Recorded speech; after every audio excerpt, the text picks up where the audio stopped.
גיורא עופר הוא מכיר היטב את המערכת הבנקאית, הרי הוא עמד בראש בנק דיסקונט, הוא יודע כמה הבנקים מרוויחים על הלקוח הפרטי הקטן, ואולי דווקא בגלל זה הוא משיק עכשיו מיזם חדש להלוואות חברתיות. מה זה, איך זה עובד? כתבנו לענייני טכנולוגיה, עידו סולומון. מילקי, ברלין, המון בכותרות לאחרונה, אבל היום, ביום מיוחד זה, אני רוצה שנדבר על משהו אחר קצת. אני רוצה שנתחיל לדבר על הכסף שלנו.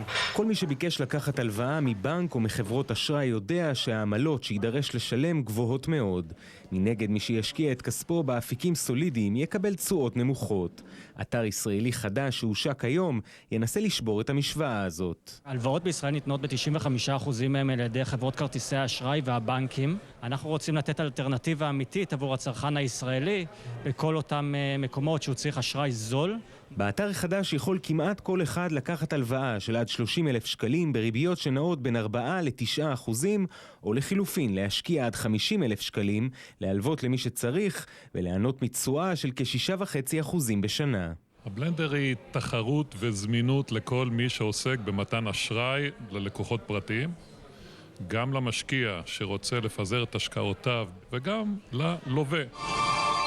Many look for lower cost alternatives, and one of those alternatives is peer-to-peer lending. המיזם הישראלי לא המציא את הגלגל. בעולם מכירים את השיטה כהלוואות peer-to-peer, עמית לעמית.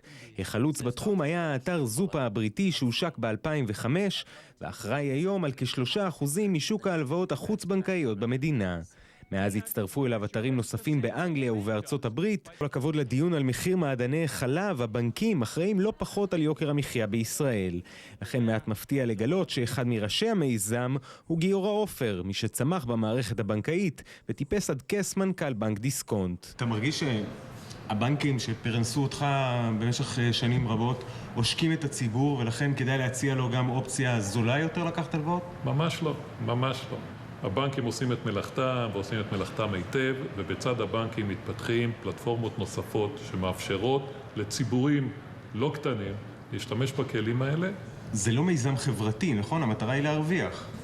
המיזם בסוף ירוויח, אבל יש בו אלמנטים חברתיים. השוק הזה, הסגור של מלווים ולווים, קובע לעצמו את מחיר ההלוואה מצד אחד ואת התשואה שיקבל המלווה על כספו. באופן טבעי, הלוואות באתרים מעין אלה כרוכות בסיכון גדול יותר מאשר הלוואה בנקאית. לכן הלווים עוברים תהליך סינון, והמלווים מפזרים את השקעתם בין מספר רב של לווים, ועדיין יש סיכוי שלא יראו את כספם בחזרה. זה חלק מהסיכון, לכן אתה מקבל גם תשואה יותר גבוהה.